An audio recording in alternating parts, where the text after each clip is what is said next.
পূজার আগে থাকে এক ধরনের কাজ, পূজার পরে হয় আর এক ধরনের কাজ। যেরকম এই যে সমস্ত বাসনগুলো এগুলো সব ঠাকুরের কাজে লাগাইছিলাম, সেগুলো সমস্তটা ধোয়াধুয়ি করে আজকে জিনিস জাগাতে সিজিল করব। আর এদিকে যোনখানে আমি মাকে প্রতিদিন রাখা হয় সেখানে মাকে বসায় রেখে দিলাম। তারপরে চলে আসলাম রান্নাঘরে। তা হ্যালো এভরিওয়ান, আশা করি সবাই ভালো আছো, তোমাদের আশীর্বাদেও আমি অনেকটাই ভালো আছি। এটা ছিল গতকালকের ভিডিও, সেটাই তোমাদের সামনে আজকে তুলে ধরলাম। এদিকে দেখো, আজকে কয়েকদিন ধরেই তো আমরা নিরামিষ খাচ্ছিলাম, তার জন্য আজকে তোমাদের দাদা বললো যে আজকে একটু চিকেন নিয়ে আসি। আমিও বললাম ঠিক আছে। সমস্ত ধোয়া পাকলা করে শরীরে আর দিচ্ছিল না, তার জন্য আজকে আর চিকেনটা একেবারে সমস্ত মশলা টশলা মেখে একেবারে বসায় দিয়েছি রান্নাতে। এই ছিল রান্না। তো এদিকে দেখো চিকেনটা করলাম, আর এদিকে ছেলে বলছিল মা আমার খিদা পেয়েছে। সকালবেলা যেহেতু পায়েস আর মুড়ি খেয়েছিল, তার জন্য বললো আমার খিদা পেয়েছে। ওকে ফটাফট আমি অল্প একটু ঠান্ডা ভাত ছিল সেটাকেই ভেজে দিয়েছি।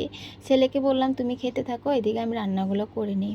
আর এই যে দেখো, এদিকে ছিল ইলিশের একটু শস্য বাটা ছিল, আর এদিকে করলাম চিকেনটা। আজকে চিকেনটা কিন্তু আমি কাঁচা লঙ্কা দিয়েই করেছি, তার জন্য কালারটা এরকম এসেছে, কিন্তু খেতে এত খারাপ হয়নি, ভালোই হয়েছিল। আর টমেটোর চাটনিটা এত টেস্ট হয়েছিল কি বলবো। তো এদিকে খাওয়া দাওয়া করে আজকে রেস্ট নিলাম, অল্প একটু রেস্ট নিয়ে সন্ধ্যার সময় সন্ধ্যাবাতি দিয়ে নিলাম। তারপরে দেখি তোমাদের দাদা আবার বাজার থেকে দেখি গরম গরম ভেজ চপ নিয়ে আসছিল। খেতে কিন্তু ভালোই লাগছিলো, চপটা গরম গরম ছিল। তার সাথে আবার দেখি গরম গরম জিলাপিও নিয়ে আসলো। এই দিয়ে আমাদের সন্ধ্যার টিফিনটা করে নিলাম। আর সন্ধ্যার সময় এরকম ভাজা পোড়া খেতে কিন্তু ভালোই লাগে। সঙ্গে একটু লিকার চা করে নিলাম, যেহেতু আমরা লিকার চাটাই বেশিরভাগ খাওয়া হয়। দুধ চাটা মানে পাড়া সত্ত্বে খাই না, কমই খাওয়া হয়। আর ছেলেকে দিয়ে দিলাম দুধ। এখানে দুধটা আমি অলরেডি আগের থেকেই গরম করে নিয়েছিলাম, এখন ছেলেকে দিয়ে দিব দুধ।